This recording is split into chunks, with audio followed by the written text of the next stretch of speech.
Jesús de Nazaret.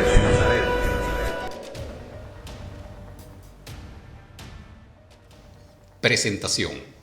Es indiscutible y fácil de demostrar la influencia que en el comportamiento humano han tenido las diferentes formas de pensamiento y en especial las religiones con todo su arsenal de dogmas, ritos, cultos, etc., con el cual han intentado por todos los medios luchar por un lugar de preeminencia moral, social, política y aún económica, envolviendo a sus creyentes en guerras cuando no han querido obedecer su propósito de dominar las conciencias de los pueblos, atándolos a falsos principios con la consecuencia distorsión del racionalismo y la equivocada actitud de la sociedad que no encuentra todavía la explicación de la problemática mundial ni la forma de salir de esta encrucijada.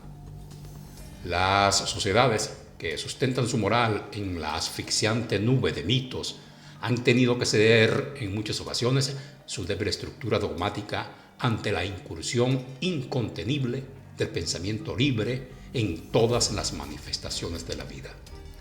Debemos reafirmar irrebatiblemente que han edificado su conocimiento sobre cimientos arenosos, espurios, que se han ido desmoronando y caerán estrepitosamente como la bestia del Apocalipsis. Pero así como es necesario desfacer los entuertos basados en los alcances del espíritu humano, es el propósito de la presente obra dar al César lo que es del César y a Dios lo que es de Dios, diferenciar y conocer a Jesús hombre y al Cristo mito, señalando la rotunda contraposición entre el Mesías de la libertad y el Sol Novus Christo de Constantino, protector del nuevo Mitrato y purpurado cesarismo del Vaticano, sucesor del Sol Invictus Mitra, protector de la soldadesca romana. No podemos permitir de que las palabras de Jesús, por ejemplo, la letra mata al espíritu, y otras más del maestro que prepara su misión en la cábala secreta de Jerusalén, tengan el significado que sus apócrifos discípulos y fundadores del catolicismo esgrimieron para labrar el terreno propicio de la ignorancia, abonando con las subyugantes virtudes teológicas y defendido con la atemorizante excomunión, creando lo que correctamente retrata y sintetiza el simbolismo de Abel y Caín. La minoría parasitaria y mistificadora de los sacerdotes y la gran mayoría trabajadora, que es obligada a abjurar de sus derechos ante los primeros, pero que finalmente les responde: el que no produce no tiene derecho al consumo, y mostrando por las obras la fe racional en la justicia regeneradora. Le ha correspondido a esta escuela, única y legítima sucesora de la cábala de Moisés, entregar en todo momento la verdad, descorrer el velo y despejar el horizonte del hombre, siempre más allá. Tan solo se ha extractado algunos capítulos de las obras que más adelante se relacionan del filósofo educador de la humanidad Joaquín Trincado, para establecer la realidad sobre la exclusiva grandeza humana de Jesús y erradicar el misterio del ídolo Cristo, con que se ha desnaturalizado y ridiculizó al maestro escénico. Estamos absolutamente convencidos que el conocimiento de la verdad traerá la tan anhelada paz de conciencia y liberará al espíritu para seguir el camino que tomó Jesús, de enseñar con el ejemplo el amor y la libertad. Fraternalmente, el Consejo Regional.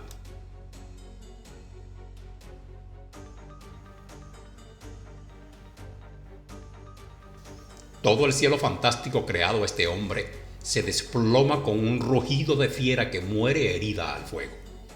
Todo el cimiento de ese falso edificio se descubre apestando su podredumbre a todo el género humano y aún escandaliza a los engañados por el apócrifo nombre de Cristo cargado con tanta infamia, al hijo legítimo en la carne del carpintero José. Voluminosos tomos en blanco se ofrecen a mi pluma para que grabe en ellos la verdad de las cosas. Pero esperar tranquilos, que luego que la lengua de acero pronuncia impresas estas verdades lacónicas, duras, frías como filosóficas, preparen a los enfermos a pedir por ellos mismos la medicina y el remedio eficaces a su mal, los hombres os llenarán.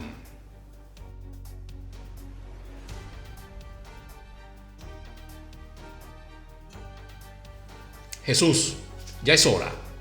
Sal al público como hombre entero, sin apócrifos ni infamias, sin la venganza de Dios vengativo, ni la ruindad del ídolo irracional, y preséntate hombre en ley, hijo como todos los hombres del Creador, y por lo tanto, hermano de todos los hombres, bajo cuya verdad solo puedes ser querido sin ser temido, y reconocido en tu valor de misionero, que siendo Dios no tendrías ningún valor, y no solo no lo has tenido, sino que según la ciencia, en la forma inicua que eres expuesto y consagrado, no has existido, eres un mito.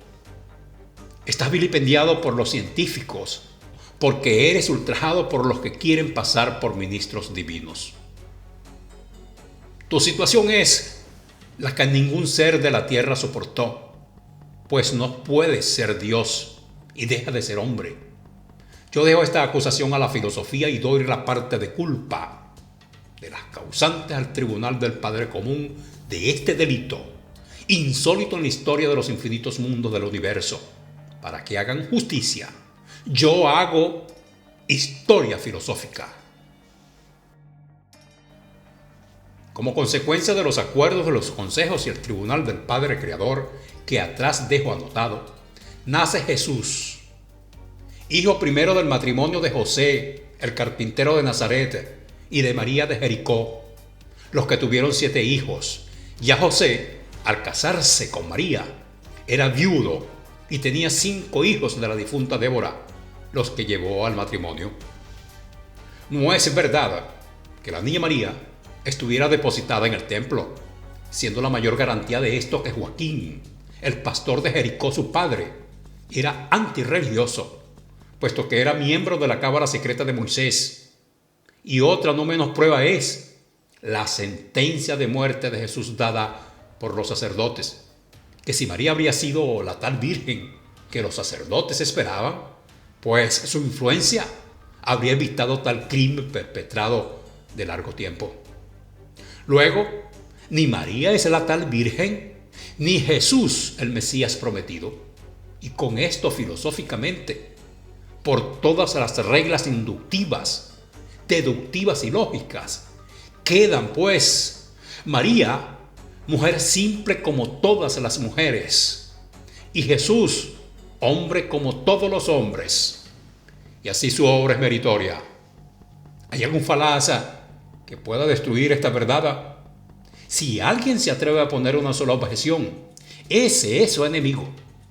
Ese es uno de los mistificadores. Ese es uno de sus asesinos. Ese es un enemigo del progreso y un verdugo de la especie humana.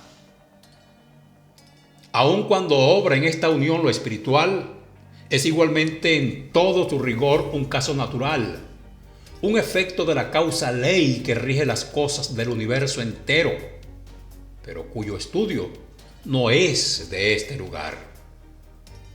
José el carpintero de Nazaret, aunque sea bajo el traje humilde pero honrado del obrero, su espíritu es el del padre de Set, Adán histórico, y María, Eva, no en el paraíso, sino en la hoy ciudad de Aldebarán en la India. Son los dos mismos, Abraham y Sara, padres de Isaac, y en ley de justicia terminan la obra encomendada a sus espíritus regeneradores y son ahora padres de nuevo, de Isaac Jesús y Set Jaime. Por tales actuaciones en la regeneración humana, acuden como espíritus conscientes a donde la ley les marca y donde están depositados los principios dejados por ellos mismos. Y José es miembro de la Cábala y amigo entrañable del otro José, secretario de la Cábala y miembro del Sanedrín, a cuya amistad y conocimiento de Arimatea en los secretos de la ley suprema debemos la conservación de algunas cartas o misivas escritas en piedras por José el carpintero, al de Arimatea, siendo la más esencial y expresiva la que llevó el mismo Jesús a los 12 años, acompañado de su madre y de su hermano Eleazar. Dice así, según la traducción: hermano José, con motivo de haber cumplido 12 años, mi hijo Jesús, primero de María, va a esa para cumplir con la ley de presentación al templo. Lo acompañan María y mi otro hijo Eleazar. Yo los alcanzaré 2 días más tarde. Entre tanto estudia ese niño, porque yo no lo entiendo. Hace falta sacar provecho, pero creo que para el taller no será útil. Estúdialo y a ver qué se puede sacar de provecho para la casa, porque mi familia se aumenta, que es una bendición. Jehová nos bendiga. Hasta luego, tu hermano José. Este documento, como tantos otros, referentes a la verdad de Jesús, hombre y no Dios, conservados en la cábala secreta y custodiados para dar fe a quien corresponde, destruye, cuando es hora, toda la falacia católica. No nació Jesús en Betlén. No hubo tales pastores que lo adoraran si no fue su abuelo Joaquín. No hubo tales reyes magos, ni la degollina de inocentes, ni la fuga a Egipto. No hubo nada milagroso, porque el milagro no existe, ni lo sobrenatural. Vamos historiando. José es cabalista, Joaquín es cabalista. Llegado el momento preciso, José queda viudo. María es medium y su espíritu prepara a su materia para la dura misión que le está encomendada, y como medium recibe avisos de los espíritus de luz encargados de comunicarle las cosas, y en la cábala saben la gran revolución que llegue. ¿Quiénes son los protagonistas? Imponen al viudo José y al padre de María y se concierta la unión de los dos afines. Simeón, rabino y pariente de Joaquín, bendijo la unión sin florecimiento de vara el día 26 de noviembre de los meses actuales. Y María abandona por su deber la casa de sus padres y pasa con su esposo a Nazaret, encargándose de sus obligaciones de esposa y señora, teniendo ya a su cargo el arreglo de 5 hijos de José y Débora, y de ellos 2, 7, que son los libros en que tendrá que estudiar, pero que no le dejarán lugar a ser mística inactiva, lo que debería justificar las madres que tengan una casa de artesanos con 7 pensiones, y agregar que María solo cuenta 16 años. A los 12 meses y 8 días de sus desposorios, o sea, más claro, a los 373 días nace el primer hijo, que se le llamó Jesús, y no Emmanuel ni otra cosa, y fue en Nazaret, correspondiendo el día 4 de nuestro actual mes de diciembre. La casa de José era de las más amplias de la ciudad, con todas las comodidades deseables en aquel tiempo y rodeada de jardines, cuyo suelo es el que constituye la plaza principal de Nazaret hoy. Era una casa de trabajo, una casa de artesano, y no una milagrería, ni ocurrió en ella nada que no ocurra en las demás casas de familia. Nacido Jesús, se multiplican el trabajo de la joven madre y se acrecientan las obligaciones del padre, y marchan las cosas como en cualquier casa de vecino. Jesús se cría muy débil en materia, pero precoz en inteligencia, y aunque la madre tiene visiones y preconcibe al misionero, tratan de aplicarlo al trabajo del taller, pero no despierta afición. José, de carácter bastante hosco y un tanto rústico por su oficio, y más agobiado por la numerosa familia, más de una vez reprende al niño por su desapego al oficio de su padre, y ocasiona pues la carta copiada, y es mandado a Jerusalén a estudiar, a cargo del amigo y hermano de cábala José de Arimatea. Cuando dejado Jesús en la casa de sus padres, aún no ha nacido su hermano menor. José, su padre, anda ya en 58 años, pero fuerte y con fuertes hijos en el taller de su primer matrimonio, de los cuales el mayor Eleazar era locura el gran amor que sentía por su hermano Jesús. Ha quedado el niño en Jerusalén muy satisfecho porque su espíritu llegaba a su centro. Y aquí es justo recordar el examen que hace su protector maestro José de Arimatea. Al recibir la carta o misiva de manos del niño, le pregunta: Arimatea, ¿tienes afición al oficio de tu padre? Y Jesús le dice que no. Pues para ser maestro de las Escrituras se necesita ser muy abnegado y amar de verdad a los hombres, aun en sus más grandes enemigos. ¿Lo sientes tú, Jesús? Jesús responde: lo siento en mí y siento que todo está mal y que alguien lo tiene que arreglar, enseñando la verdad. ¿Tú sabes, niño, lo que significan tus palabras? No lo sé, responde Jesús, pero lo presiento. Y cuando hayas estudiado las Escrituras lo sabré y se lo diré a los hombres. Niño, no eres tú el que hablas. Pero esas doctrinas solo en la Cábala se pueden aún explicar y allí recibir consejo de los espíritus de luz, hasta que venga el anticristo y declare a las gentes la verdad de la verdad. Y aún no es el tiempo. Y si tú, niño, sigues la tendencia que me dices, la cruz será tu fin temprano y asumirás los cargos del Cristo. Perfecta evidencia la de José, clara inspiración la del niño. Los dos eran iluminados por el Espíritu de luz. José tiembla como sabio de la verdad. El niño ansía ser hombre para decir la verdad.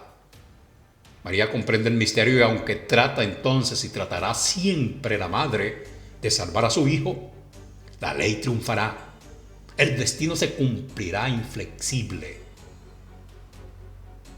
No trae Jesús por destino subir al Gólgota, tampoco Juan el de perder su hermosa cabeza. Arca de luz y sabiduría. Es el verdugo religión que se opone a la declaración de las verdades, bajo cuyo odio volverán a caer los antes sacrificados por la misma causa y por los mismos verdugos. Ante la terrible profecía de Arimatea, el niño no se amilana. Y aunque en la Cábala no pueden entrar más que los juramentados, los sabios, Jesús es llevado y ya oyó su deber y misión que se le ocultó a la madre y a José. Y Jesús es llevado a la comunidad de los esenios para hacerse maestro y en su día predicar. Sigue Jesús en los estudios, progresando como aquel que los repasa después de saberlos. Y 12 años más tarde, de su salida de Nazaret, muere su padre y no está Jesús presente. Su tío Jaime, hermano de María, que lo visitaba, le notificó la viudez de la madre, pero le previene que debe dejar sus tendencias revolucionarias, pues ella había dado algunas conferencias y levantado al pueblo. Y le dice él que debe acudir al hogar para enseñar a sus otros hermanos. El tío Jaime no era adecuado para estos consejos porque participaba de las ideas de su sobrino y aún se enardecía en ellas, pero hizo venir a su hermana María, que como madre debería imponer obediencia. María bajó a Jerusalén y aún trae a su último hijo que no conocía a Jesús y con él y el tío toca las puertas del colegio. Pero ya Jesús es mayor de edad y en su libertad ha prestado juramento, mejor dicho, ha hecho la promesa de predicar la verdad y reconocer los hermanos a todos los hombres conforme al principio de la Cábala.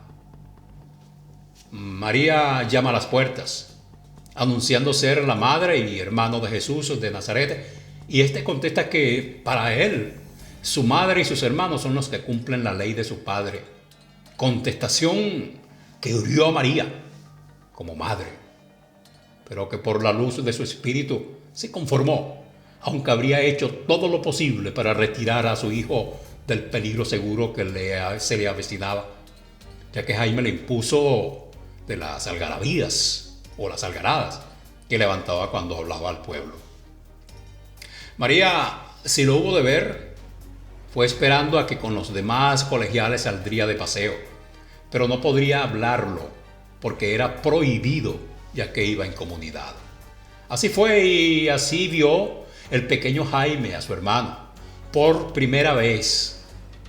María se llevó ya la convicción de que no le sería posible a la madre retirar al hijo del peligro de los sacerdotes, porque comprendió que no podía torcer al misionero. Sin embargo, le hubiera sido provechoso seguir su consejo y habría podido cumplir su misión, que solo esbozó, pero dijo lo que tenía encomendado su espíritu. La escuela escénica poseía los secretos de la cábala y desarrollaba las facultades medianímicas y el magnetismo con la alta magia, con lo que operaban los que se conoce hoy con los faquires y brahmanes, como lo que obró Mahoma más tarde y Simeón y Cipriano, que a falta de conocimiento el vulgo los llama milagros, de los que se han hecho tan descarado comercio. Jesús en todas esas ciencias penetró y en las escrituras y el Veda. Era un verdadero maestro que junto a sus facultades medianímicas le era muy fácil penetrar en los pensamientos de los que le rodeaban y siempre su dominio magnético lo sobrepuso a los demás. En esas condiciones es graduado maestro de la escuela escénica. Empezó su predicación en las calles y en la sinagoga a los 28 años, levantando siempre el ánimo del pueblo, declarando sus derechos y aclarando la ley, lo que puso en cuidado a los sacerdotes y doctores, puesto que cada vez que Jesús hablaba en la plaza había revueltas y protestas contra los sacerdotes y poderes, empezando a formarse partidos revolucionarios. Su moral era perfectamente civil, nada de misticismo, pero siempre acusadora.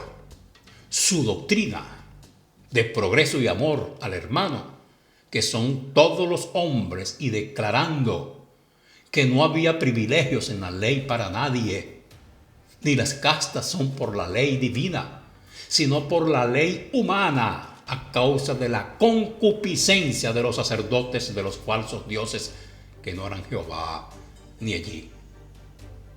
Parte 2.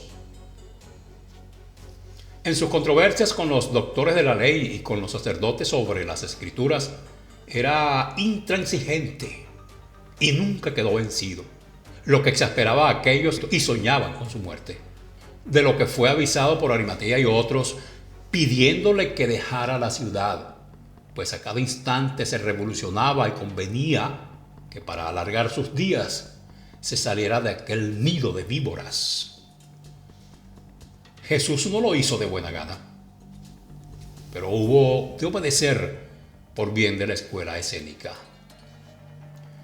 Ya Jesús va de pueblo en pueblo y ejecuta actos simples de poder psíquico-magnético, acompañados de la botánica, para curar enfermos. La ignorancia y la superstición del pueblo empezó a aclamarlo por lo que no comprendía, y ya le seguían algunos deseosos de aprender y acompañarlo. Ha tenido un día un gran número de oyentes y les habló de las cosas que le podían comprender de las doctrinas Vedas, ensalzando la humildad, la mansedumbre, el trabajo y la ayuda mutua, lo que han llamado el sermón de la montaña o el de las bienaventuranzas. En esos días supo que había otro que predicaba el juicio final y pronunciaba la venida del Mesías en el Jordán. Acude a sus medios facultativos y ve y oye que es su pariente Juan, y que se enlazan ambos en la misión. Desde ese momento empezó a transmitir su pensamiento, o sea, telepatía a Juan, que ya lo tenía por profeta y el mismo Jesús lo predicaba. Es ahora cuando los van a buscar los escribas para preguntarle si el que aclama en el desierto y predica en el Jordán es Elías resucitado. Jesús contestó: la voz es de Juan, mas el espíritu es de Elías.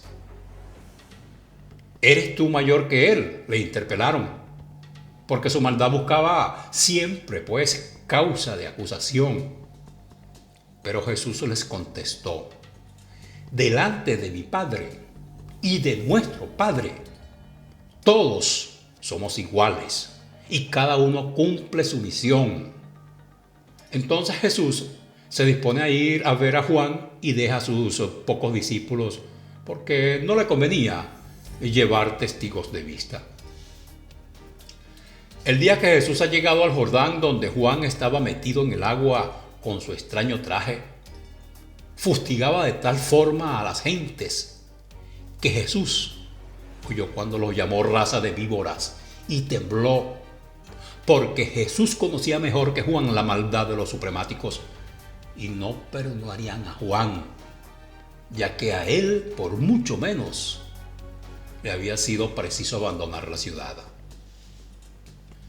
Como la hipocresía era grande, los ablucionistas habían hecho costumbre que se las diera el profeta, lo que Juan hacía con gusto para así tener una autoridad de reprender. Y de Juan el solitario lo convierten en Juan el Bautista, no los judíos, sino Pablo, o sea Saulo, uno de los tantos bañistas que acudían por curiosos. Pero este, sabiendo que era su condiscípulo, por hablar con él tomó las abluciones. A esto se debe que Pedro más tarde, al instituir la iglesia cristiana, adoptara el bautismo de agua para entrar en su iglesia, que luego la católica lo haría sacramento de necesidad, en lo cual no tiene parte ninguna Juan. Jesús en medio de la multitud entró también a recibir las abluciones y, mirándose frente a frente los dos, en su evidencia se vieron y Jesús le dijo: es necesario que hablemos. Y Juan, terminado su sermón, que fue más hiriente que los días anteriores, acaso porque ya veía su continuador o su ayuda, arremetió ese día contra la impostura de los sacerdotes y el libertinaje de los magnates, y la gente empezó a decir: este es Elías. Lo que Juan aprovechó para decir: yo vengo a preparar los caminos al juicio y detrás de mí viene el que quita los pecados. No aludía Juan a Jesús, sino al juez que había de venir cuando se cumplieran las profecías. Juan sabía que estaban él y Jesús en la mitad de los tiempos señalados por Isaías. Hasta entonces solo se había hecho roturar, preparar la tierra, y ellos eran los sembradores. ¿Cómo podrían pretender recoger la cosecha? Por eso luego Jesús hizo la hermosa parábola del sembrador. Recibido las abluciones Jesús, sale Juan y se van hacia el desierto, presentándolo Juan a sus discípulos como maestro y predicador de la misma causa, y combinaron el plan de que seguir Juan reprendiendo los vicios a los grandes y Jesús predicando a los humildes, descubriéndoles los secretos del juicio venidero y anunciar la venida del juez a sentenciar vivos y muertos, prometiendo al mundo el espíritu de verdad y el reino del espíritu. Jesús con segura profecía le dijo a Juan: si sigues tan fuerte con tus acusaciones a los grandes, mucho me temo que nos volvamos a encontrarnos, pues esos no perdonan nunca. Juan le contesta: hasta hoy me di mucho mis acusaciones. Hoy que ya estás tú para continuarme, no transigiré con la maldad, y si caigo, recoge a mis discípulos para que no flaqueen. Jesús se despide y vuelve a Tiberíades, tratando entonces de formar un grupo de discípulos a quienes enseñara los secretos de la doctrina, y es cuando empieza a predicar en parábolas para no ser atajado por los sacerdotes y sus espías, escribas y fariseos que lo siguen.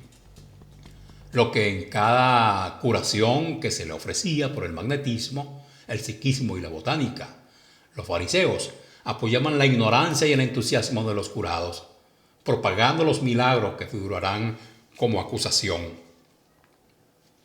En este tiempo ha recibido Jesús avisos de que su madre, que en su facultad medianímica veía los peligros de su hijo, y consintió en ir a Nazaret a conocer a sus hermanos, descansar un poco y arreglárselas, pues andaba ya hecho una lástima en su vestimenta.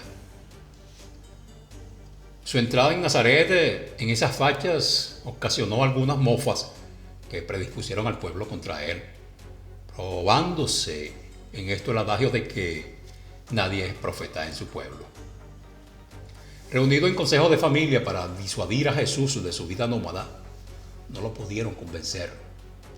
María buscaba todos los medios y le anuncia las bodas de unos parientes en Canaán, pidiéndole que asistiera, prometiéndolo Jesús, pero quería volver a sus discípulos antes, para que no se enfriaran en la fe, porque entre ellos había algunos parientes de los futuros desposados. Jesús concurrió a Canaán, llevando consigo a sus discípulos primeros Juan y Andrés. En las bodas se consumía demasiado vino y había una combinación tendiente a que Jesús se embriagara y saliera casado, y de esa forma formaría familia, y esto cabría a los temores de la madre y de sus hermanos. Pero Jesús, cumplido su deber y saludos a los desposados, hablándoles del deber de unos para otros, se retiró diciéndole a su madre: no es prudente mi estancia entre esta gente, capaz de consumir el agua de todas las tinajas si se convirtieran en vino. Lo que mal anotado por el calenturiento Juan dio motivo a los intérpretes maliciosos para hacer el milagro de convertir el agua en vino. El plan de María, sin embargo, ha triunfado. Hay allí dos mujeres que se fijan en Jesús, las dos bellísimas, pero una, Susana, hermana menor de Gamaliel, por sus prejuicios de clase, no se manifiesta y queda en el secreto. La otra, pariente de María, menos sabia que Susana, pero aún más bella, oye las peticiones de la madre y concierta con ella encontrarse con Jesús, al que invitará a su casa a un festín. Es María de Magdala, que no es verdad que fuera una mujer de vida pública. Era una mujer exuberante de belleza y toda ternura, pero que despertó la vista de Jesús su corazón el amor. En el convite, en el que se encontraba también Susana y muchos otros, Magdalena se descubre en toda su arrebatadora belleza y, cubierta con el sin igual manto de su cabellera y rompiendo con todos los atavísimos y prejuicios, se tira a los pies de Jesús, suplicando perdón por tal hecho, pero ofreciendo su amor para la seguridad de su vida. Parecerá al estudiante que nos hemos alejado de las causas de la filosofía al seguir esta historia en sus puntos culminantes y verdaderos. Pues no nos hemos apartado. Nos metemos de lleno en la verdad filosófica, pues queda abierto al estudio un infinito índice de hechos consumados que conocéis al revés de la realidad, porque fueron por la maldad ocultados unos y desfigurados los otros por la concupiscencia. No conocéis a Jesús, y es necesario conocerlo para penetrar en su filosofía. ¿Y qué modo mejor de presentarlo en su realidad de hombre, con defectos y virtudes como todos los hombres? Sigamos. Sigue su prédica Jesús. Han arreciado los escribas su campaña difamándolo y quieren tentarlo, presentándole para que la juzgue a una mujer adúltera, previniéndola que la ley lo condena a morir apedreada. Jesús les contesta: si entendéis la letra que mata, ¿por qué no comprendéis el espíritu de la ley? ¿Habrá de ser el juez menos limpio que el reo? Pues el que de vosotros esté limpio de culpa, que tire la primera piedra. Esta suprema filosofía cruda, austera, acusadora, desconcertó hasta el anonadamiento a los escribas. Pero no se quedaron conformes, pues ellos no entendían más que la letra, lo que ocasiona la sentencia de: la letra mata el espíritu de la ley. Sois duros como la letra hecha en la piedra. lo que comprendieron como ofensa a las tablas de la ley, y les replicó: ¿os contentáis con tener la ley en el corazón? ¿Se hace superior a Moisés?, objetaron los escribas. Él dijo: yo fui antes y después de Moisés, y no vengo a invalidar la ley, sino a cumplirla. Y llamó Jesús a muchos niños que allí había y no los dejaban acercarse, y dijo a los que lo rodeaban: dejad que los niños se acerquen a mí, porque en ellos se graban fácilmente las verdades, porque son corazones limpios. Lo que era despedir a los importunos. Corría la canícula del año 31, y mientras estos hechos de Jesús, el otro hombre, Juan, fustigaba acremente a los magnates. Herodes Antipas, tetrarca de Galilea, aprecia y respeta a Juan, pero este reprende a Salomé por su vida ilícita con Antipas, y ésta odia a Juan y consigue la prisión de este, al que encierran en el castillo. Juan pudo mandar a sus discípulos que avisasen a Jesús, y éste le comunica a sus discípulos, los que se oponen a que Jesús vaya, temiendo pues que le sucediera lo mismo. Pero Jesús les dice: aún no ha llegado mi hora, pero no quiero acompañarme de débiles y cobardes. Y partió, dándose maña para penetrar en la prisión.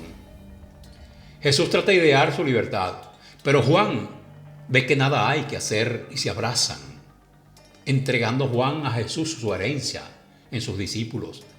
Pero le dice solemnemente: te queda la semilla que yo no he podido sembrar, pero date prisa, Hijo de Dios, que también tus horas están contadas. Y Jesús salió de la prisión, quedando Juan esperando la cuchilla fatal, pero conforme, porque queda un continuador.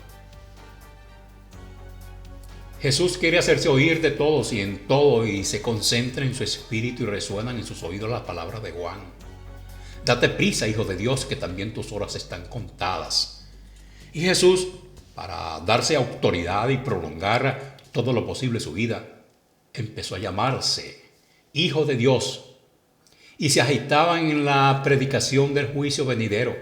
Le hizo la parábola de la siega, la separación del trigo y la cizaña, y de la vendimia. Tanto se agitó que se debilitaba demasiado y sintió la necesidad de acudir a su madre, que temblaba por el fin que preveía para su hijo, como lo había tenido Juan.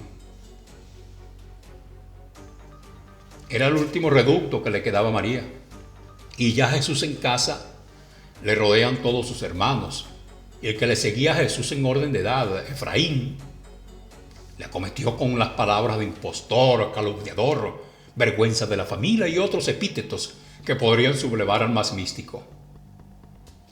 Pidió cuentas Efraín a Jesús de la deshonra que les echaba a sus padres al llamarse Hijo de Dios. Hijo de José y María eres como yo, pero tú a nada has ayudado a la casa, y aún nos deshonras, renegando de nuestros padres. Efraín levantó los puños y descargara su justa ira de buen hijo, si la pronta intervención de María y su hermano Jaime no se pusieran por medio. Y Efraín se marchó como alocado, diciendo: ¿por qué nos deshonras andando como verdugo? ¿Por qué no cumples la ley formando un hogar y demostrarás que eres maestro? Jesús, viendo marchar a su hermano, le dice: ¿quién te ha dicho a ti que no cumplo la ley? ¿Acaso sabes tú que seas más grande la familia del hogar que la del universo?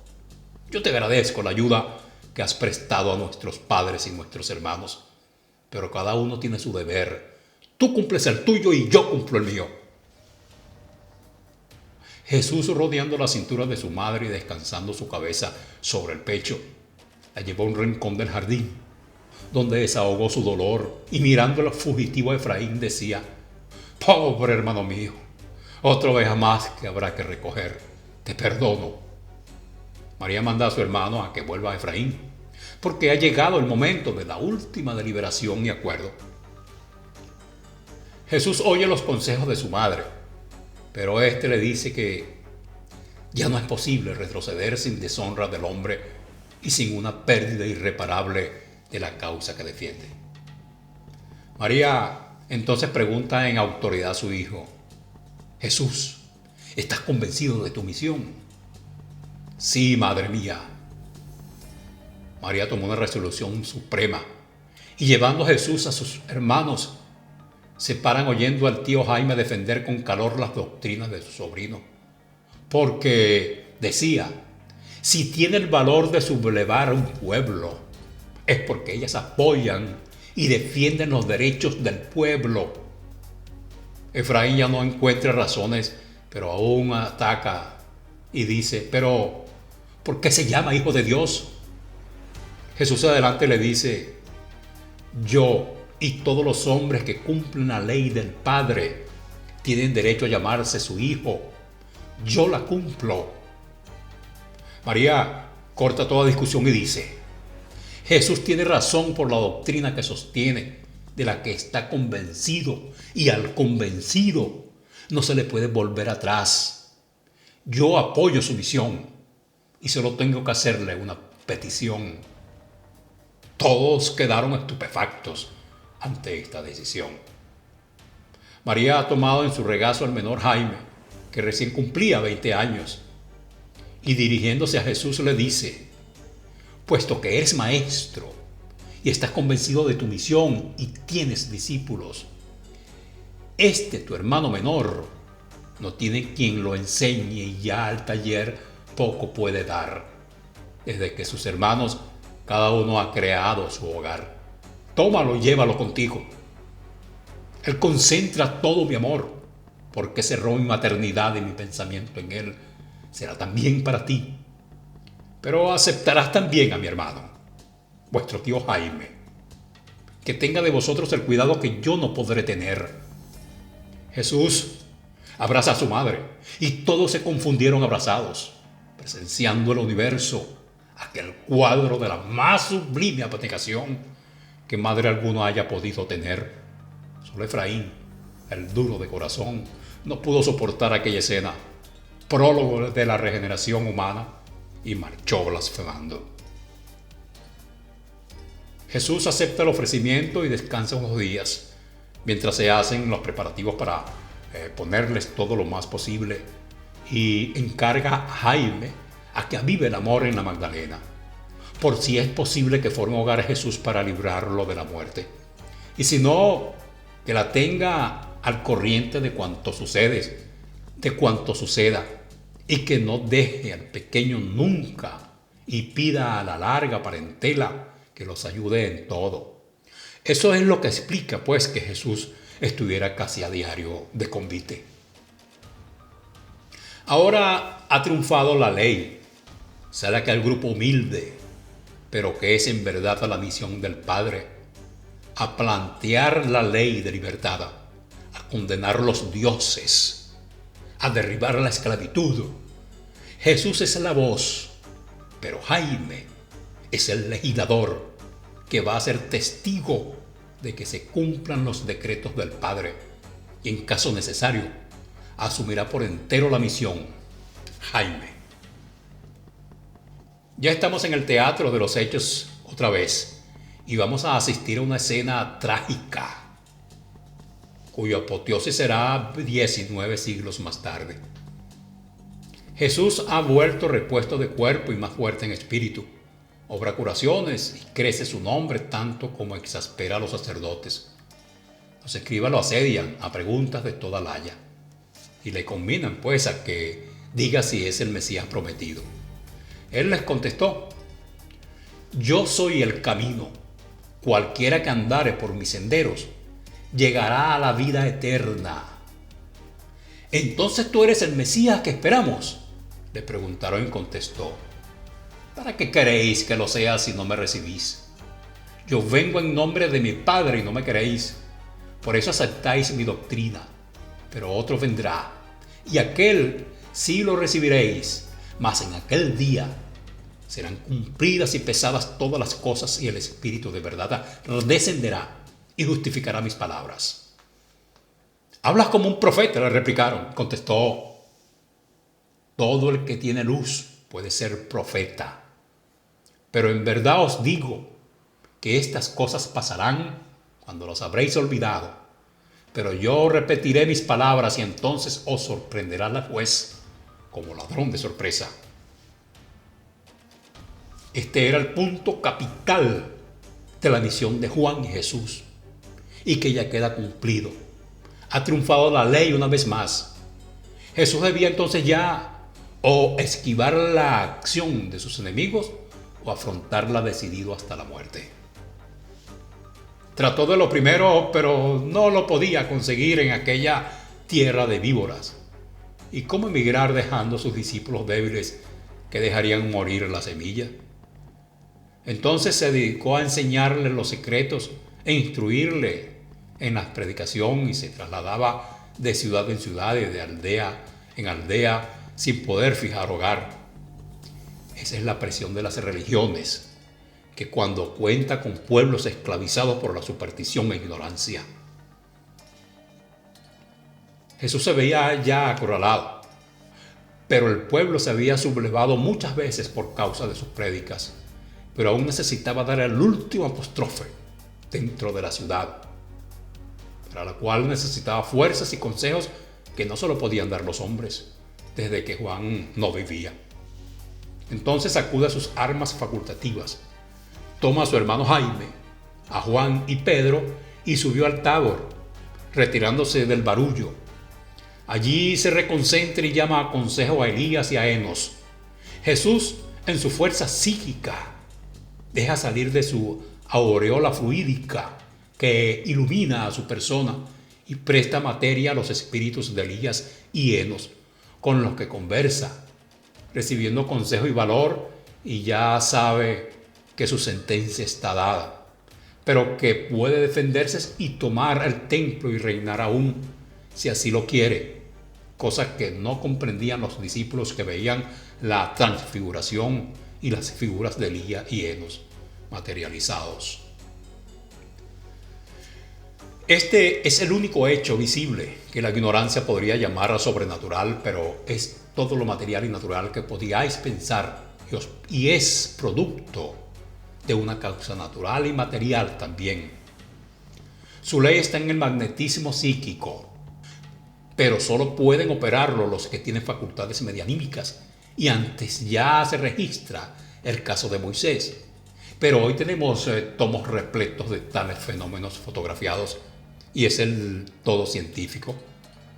Pero por lo que no hay nada de milagroso ni sobrenatural.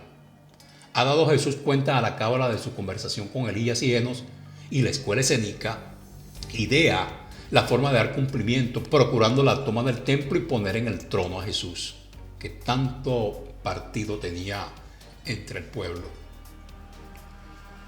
La escuela escénica cuenta entre sus adeptos al príncipe de Ur, ciudad no rendida a los romanos en la Caldea, porque los romanos mismos la respetan por ser la cuna de Abraham, cuyo príncipe empezó a formar ejército cuando fuese la hora.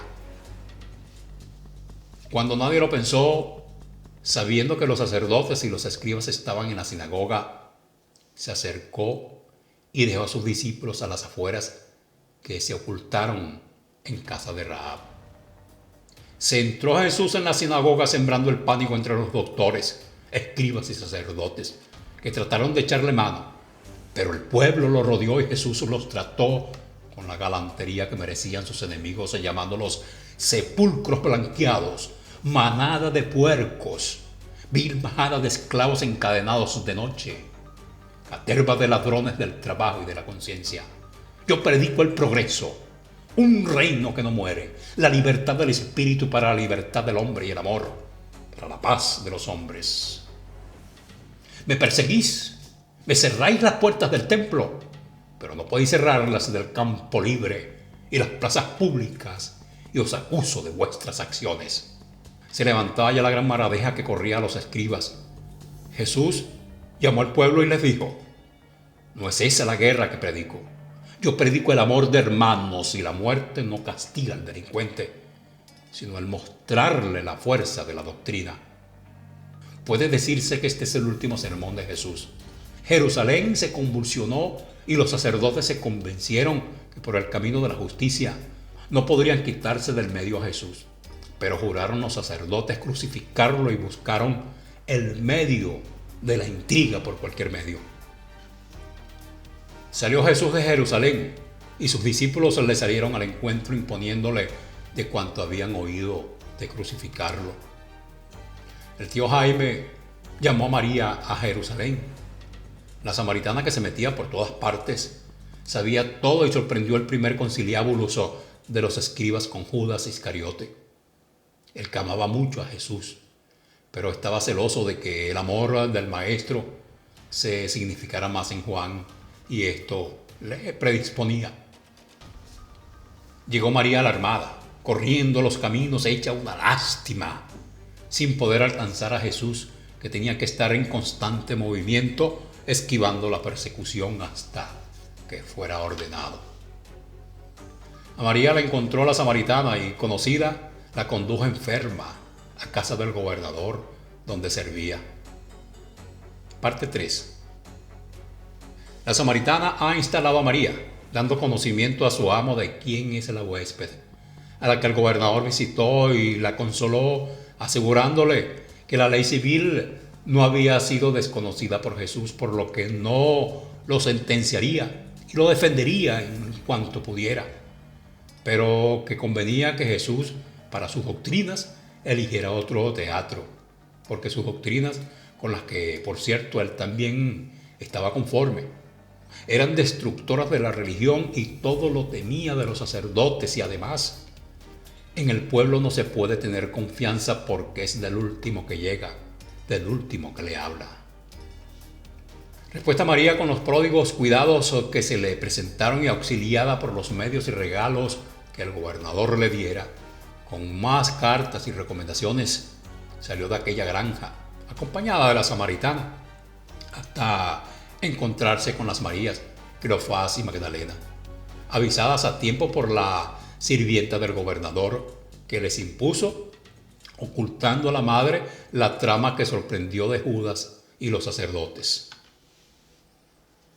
Llegaron donde estaba Jesús y al ver a su madre, lloró en sus brazos y en sus ruegos se dio en retirarse a Betania, lo que alegró y dio esperanzas a las mujeres. Pero, enterado Jesús de la acción de Judas, comprendió que ya no tenía remedio por el camino de la fuerza y avisó a la cábala.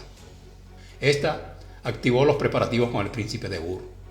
Avisado Jesús por la cábala y la escuela, la decisión de tomar el templo y arrojar a los sacerdotes, proclamándolo a él rey del pueblo judío, que en herencia correspondía, aceptó y señaló el día 22 de marzo, anterior a la Pascua, para su entrada en Jerusalén. Jesús ha guardado silencio de ese gran acto político-religioso y no ha trascendido, y lo ignoran los sacerdotes y sus mismos discípulos. Ha comido en Betania e invita a los discípulos a ir a Jerusalén.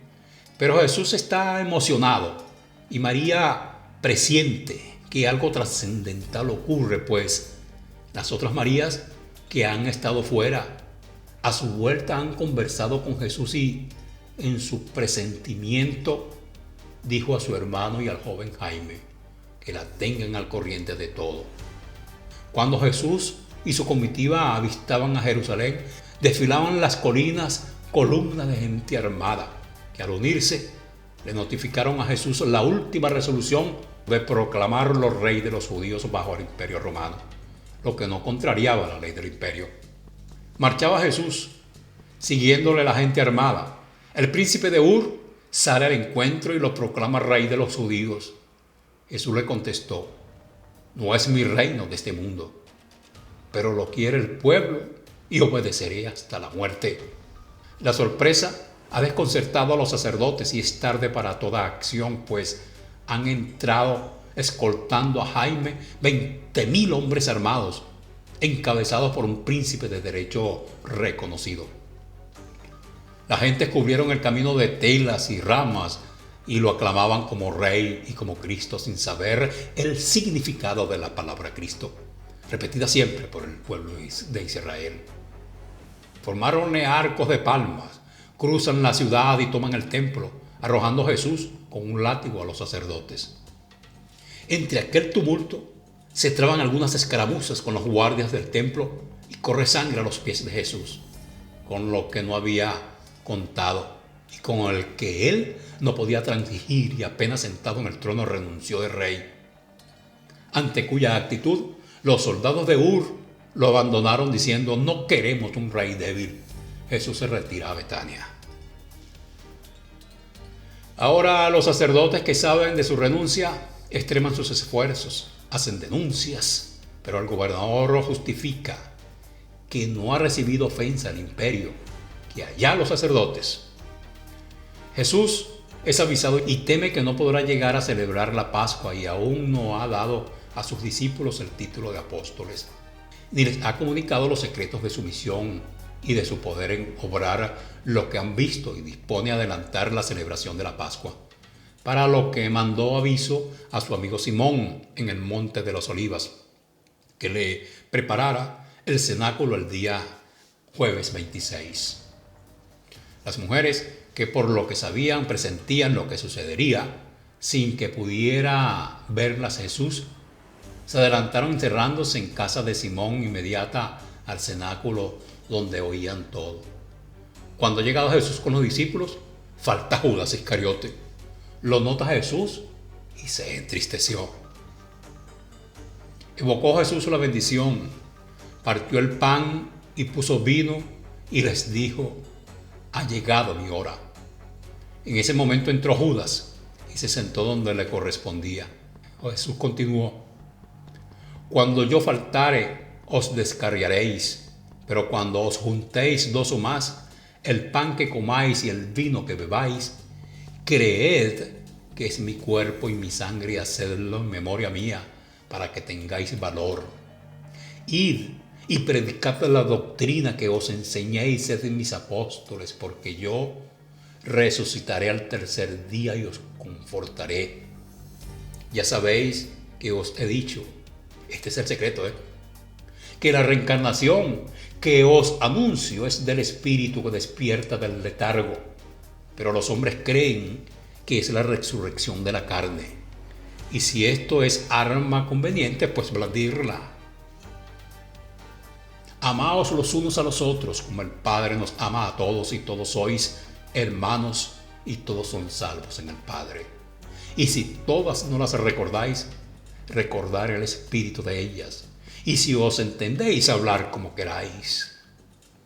No todos los que me oís son limpios de corazón, pero perdonar a nuestros enemigos. Pidió una palangana con agua y una toalla, y fijó los ojos en Judas, diciendo: esta es la hora de las tinieblas, y como voy yo a hacer con vosotros, haced con todos los hombres, limpiadlos. Judas, viéndose descubierto, sale y huye. Jesús lo ha visto marchar y, levantándose, dice: pobre hermano mío, te compadezco, y yo también soy culpable, no te estudié. Esto es lo importante dicho en este acto en que los discípulos son confirmados apóstoles. Caía la tarde y Jesús invita a dar un paseo por el monte para admirar la belleza de la puesta de sol. María, que lo ha visto todo por Simón, hace llamar a su hijo Jaime y le dice: tengo terribles presentimientos. Cualquier cosa que ocurra, ven aquí que te espero. Jesús sabe que no puede escapar al odio de los sacerdotes, pero de algo necesita deshacerse, y deja a sus discípulos en un punto y él se interna. No fue como dicen orar. Él sabe la entrada secreta a la cábala, y allí se internó a recibir el valor necesario y a entregar lo que ya no podía guardar consigo. Cuando vuelve, ya Judas llega con un centurión que los sacerdotes habían pedido y que no había más remedio que darles. Se adelanta Judas y va a darle el beso al maestro, que era la consigna y los guardias lo apresaron, maniatándolo. Jaime, que ve a su hermano preso, medio se enloquece y sale corriendo, seguido por Juan, y cuando María y las otras lo ven llegar en aquel estado, lo comprendieron todo. María cae en un letargo del que no vuelve hasta el mediodía del viernes. Todos andan desorientados. Las mujeres tratan con el gobernador. Este les asegura que él no lo sentenciará, pero que todo lo teme de los sacerdotes que ejercen la curia religiosa. Se echa mano de todos los medios. Dimiten del jurado Arimatea y Nicodemo, pero son integrados por otros en el acto. Susana, Gamaliel y Joidas influyen. Nada vale.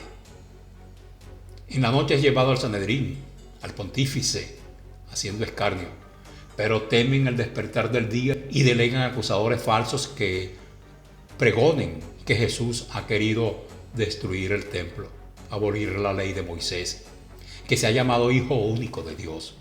Y todo esto en los oídos de los esclavos, aquellos mismos que le enramaron el camino, piden su sangre, la crucifixión. Tenía razón Pilatos. Todo lo temo de los sacerdotes. El pueblo es del último que le habla. Entre todo el interrogatorio falaz, sin orden ni sentido, capcioso, la pregunta de más interés es esta. A los que Jesús contesta: tú lo dices, has blasfemado, dice el pontífice y rasga su vestidura. ¿Dónde está aquí la blasfemia? Hay que mandarlo a Pilatos. ¿Con qué acusaciones? No hay una sola de fundamento ni para un simple arresto, porque si ha levantado el pueblo en su prédica, hablándoles de sus derechos, es señal evidente de que el pueblo los deseaba y no se las daban. Idean causas y no se encuentra ninguna, ni aún las más absurdas leyes del altar y flaquean. ¿Qué hacer? El pontífice encuentra la solución. Dice: conviene que muera, dice, para bien de la religión. ¡Ja! Gran razón la del sacerdote. Y esto que el pueblo lo ha aclamado Hijo de Dios. Pero si fuera el mismo Dios, lo mismo hiciera y moriría. Ya han soliviantado al pueblo esclavo, que por esto es una horda de bestias con figura humana y vociferan hostigados por los sacerdotes. El pueblo lo pide, que muera, dice el pontífice, y Caifás como Anás saben que no pueden encontrar artículo en la ley y quieren cargarle el fardo a Poncio, pidiéndole que lo sentencie a muerte. Porque subleva el pueblo contra las leyes del imperio, porque se proclamó rey de los judíos, porque atentó contra la religión y se llamó Hijo de Dios. Pilato recibe la ingrata visita. Examina Pilato las acusaciones y se vuelve a los acusadores y les dice: si otra cosa no tenéis, este hombre es inocente y nada tengo que hacer con él en este asunto. Ha blasfemado, prorrumpieron. Nada importa eso a la ley civil, contestó Pilatos. Quiso derribar el imperio, objetaron. No es verdad, dijo Pilatos, y lo declaro inocentes de todas vuestras acusaciones. Todo lo que pasaba en el pretorio lo sabían los sacerdotes por los chasques que de palabra en palabra les llevaban. Y viendo el caso perdido, lanzaron al comprado de populacho a las puertas del pretorio y con ostentoria voz gritaban: ¡crucifícalo, crucifícalo! Pilatos sale a la galería y le dice al pueblo: este hombre es inocente. ¿De qué lo acusáis? Crucifícalo, crucifícalo, caiga su sangre sobre nuestras cabezas y las cabezas de nuestros hijos, fue la contestación. Pasemos de largo muchas minuciosidades. No es cierto que Jesús subiera al Calvario con la cruz a cuestas, ni lo intentaron, porque no habría llegado por su estado que apenas andar sostenido podía. Sí, lo vieron las mujeres que lo seguían y Juan y Jaime, desgarrados, lo acompañaron de cerca. A las 12 del día viernes 27 de marzo del año 33, cortaban el aire los ecos de los martillos clavando a Jesús de pies y manos, y la cruz es levantada con un grito de horror. Una mujer, pálida como la muerte, Sube la cuesta y ya el monte está desierto. Un joven de 23 años se arroja al pie de la cruz, pone su mano sobre la piedra que recibe la sangre de su hermano y levantando la otra mano al cielo, clama: hermano mío, juro al Dios vivo quitarle los cargos del Cristo. María se abalanza con los brazos tendidos y oye de Jesús: mujer, he ahí tu hijo. Ese es el que ahora necesita de ti. Era Jaime.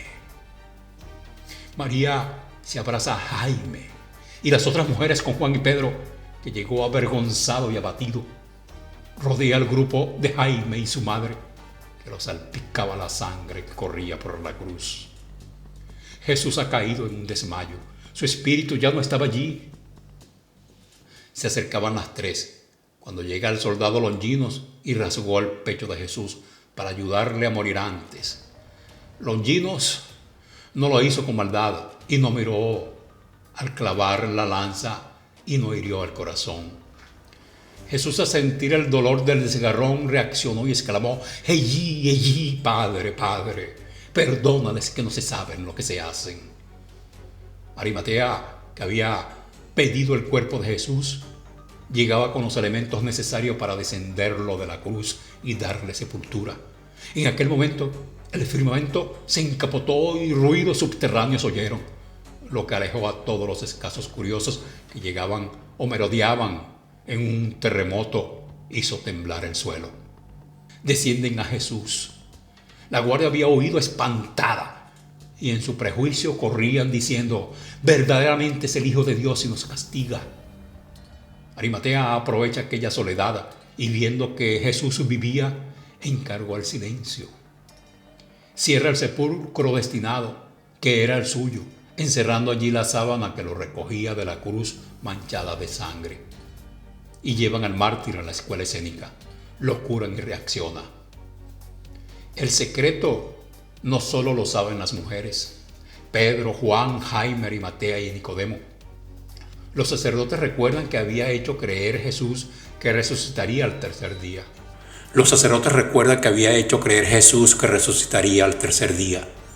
Saben estos que esto no puede ser, pero temían algún hecho de la magia que la gente creería y el cual será peor. Ya era tarde, pero piden que el gobernador ponga guardias en el sepulcro que creían estaba Jesús. La escuela y la cábala toman sus disposiciones.